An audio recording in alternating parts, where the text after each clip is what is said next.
Hey everybody, welcome to another episode of Simply Dorales.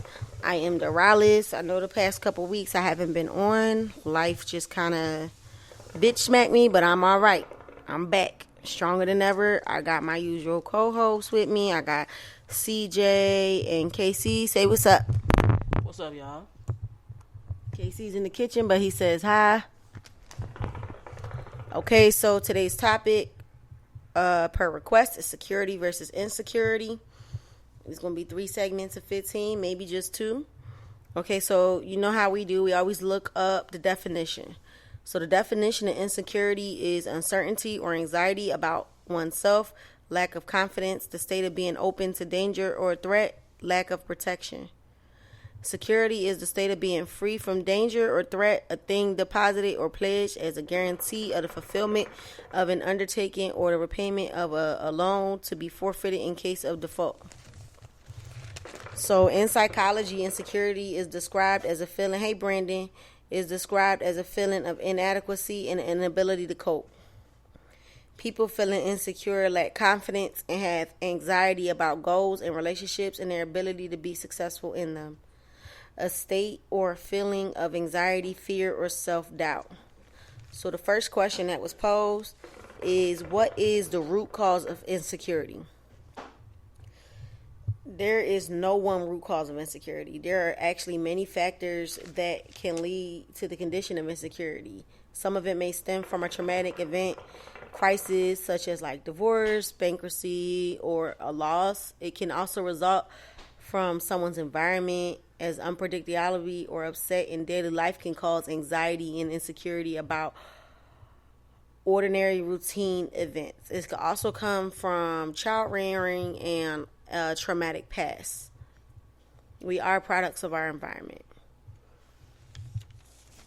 What makes a person insecure was the second question. A major cause for a person to gradually become insecure is his or her share of bad experiences. Basically, life. They can be about broken trust, cheating, traumatic childhood, traumatizing episodes in school, in life, feeling of not being loved enough, ignorance. It's a sort of fear that sets in, and no matter how strong you try to project yourself as being secure, it will always shine through, even if you don't think so, in like little actions. Even as simple as a question that you may ask might show your insecurity. Okay, so another question was, what does insecurity look like in a person? So being overly critical of yourself and other people,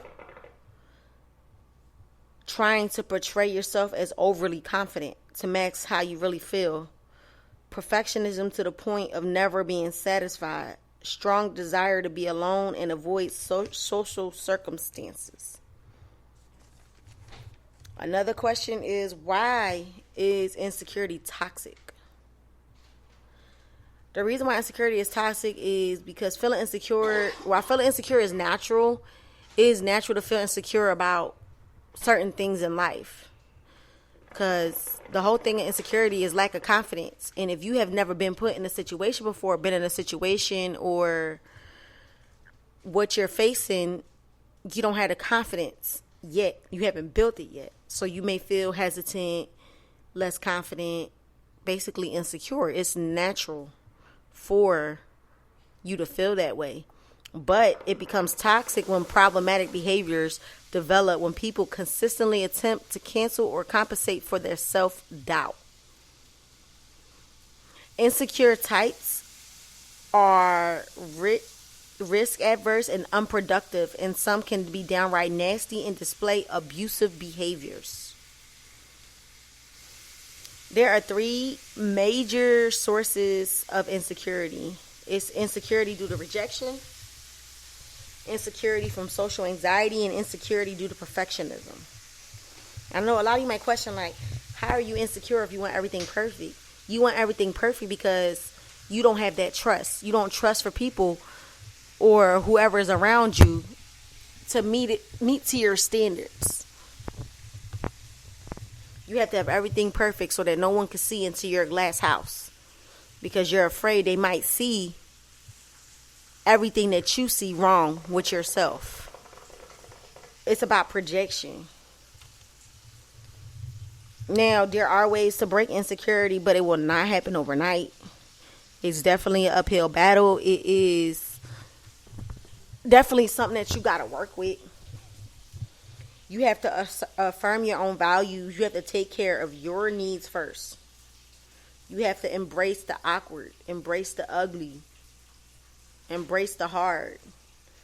You have to challenge negative thoughts. Don't let them consume you to the point where you become depressed or you start projecting them on other people because of past experiences.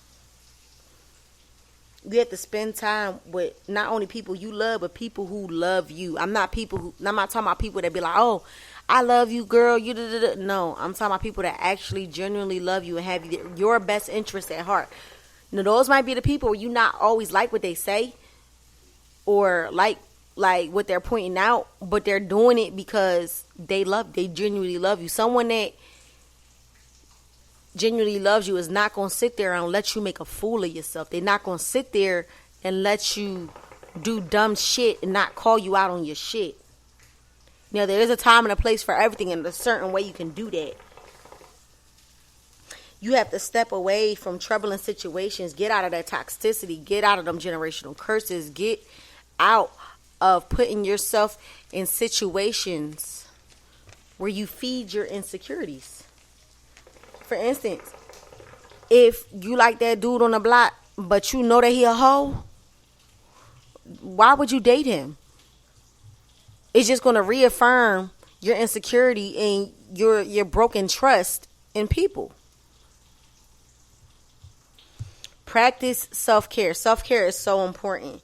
And it could be as little as you getting up, washing your face, putting some house clothes on and doing your hair. It could be as simple as that.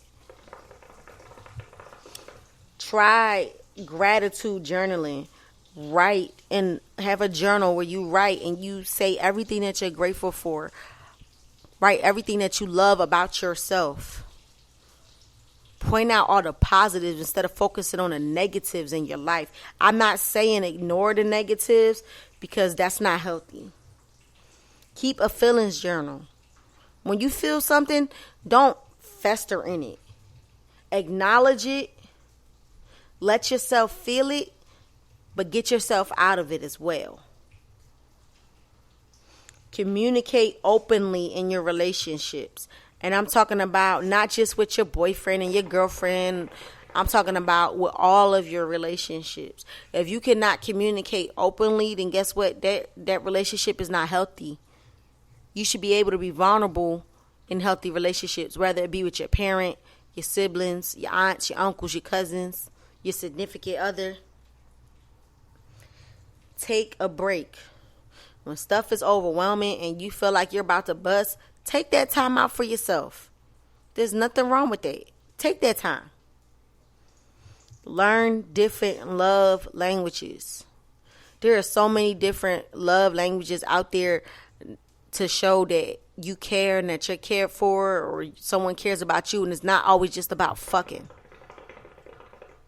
There's so many different types of intimacies that can give you that fulfillment. Fucking lasts for about a minute. I mean, I'm not saying that you fucking a minute, man, and nothing like that, but y'all get what I'm saying. Speak to trusted colleagues or friends. Talk to whom you believe in. Talk if you believe in God, you believe in Jesus, you believe in Allah, you believe in Buddha, whoever you believe in, and build your spirituality. What does God say about insecurities? Usually I leave this section up to KC, but I'm going to take a stab at it. He could correct me if I'm wrong. The scripture that I chose was 1 Corinthians 10:13. It tells us that God would not allow us to be tempted beyond what you can bear. But when you're tempted, he will also provide a way out so that you can endure it. 5 things to do if you feel insecure. 1, try to embrace your differences. 2, consider self-compassion. Cut yourself some slack. Try to care for your physical health. Because your physical, your mental, your emotional, they're all connected. If you walking around looking like shit on the stick, you going to feel like shit on the stick. Even if you don't believe in that you're pretty, or you don't believe, you have to put makeup on to believe that you're pretty, then do that. Keep writing affirmations. I write stuff on my mirror, and I read them until I believe them. And it's not an overnight thing. Consider developing your social skills. Seek support from a therapist because it can make a difference. Bless you. So, I'm sorry, Casey over here making bacon and that shit smell good. Security and psychology. A feeling of confidence, safety, and freedom that separates from fear and anxiety. And especially the feeling of satisfying one's needs now and in the future. Security and emotional development is the measure of the stability of an individual's emotional state. 3 types of security is financial, emotional, and mental. Financial stability is the ability to afford your expenses, live comfortably when your income is safe for the future. Now, I don't know about y'all, but I want financial stability. What about you, CJ? You looking forward to financial stability? Of course. Hey. Emotional security, feeling confident, navigating the world, including your relationships. It involves feeling at ease, expressing your true self, being vulnerable, and feeling with your feelings, and you don't need constant reassurance from your partner. Mental security is protecting yourself from being manipulated and exploited by anyone. Train your brain to recognize and react. That means cutting off toxic relationships. That means setting up boundaries and actually keeping to them. So right now, I'm going to list our open discussion questions. And we have 2 minutes left on this one. And I'm going to close out and open another one, okay? So the 5 questions are these. Do you think bullying can lead to insecurity? Do you think bullies are insecure themselves? Do you think childhood has anything to do with being secure or not? Do you think being insecure or secure has to do with being rich, middle class, or poor? Do you think insecurity is taught or does it come naturally?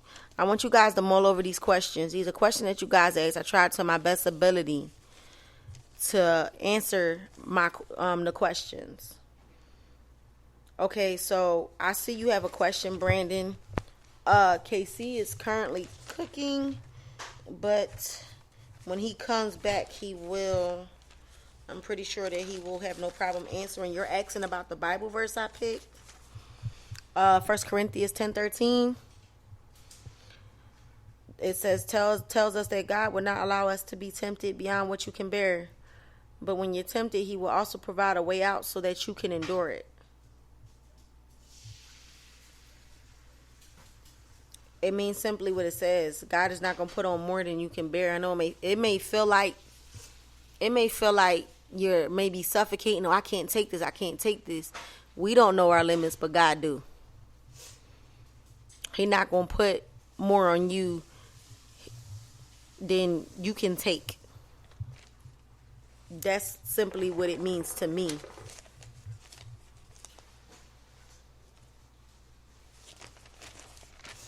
Well, Brandon, I understand why you had insecurity in women. I mean, what you went through was really traumatic. But I'm happy. I know me, Casey, and CJ happy that you healing from that. We happy you got a girl and you trying to build and move forward. We on our last 30 seconds. I'm gonna say peace, and I'm gonna pick up on this next 15 minutes. Love y'all.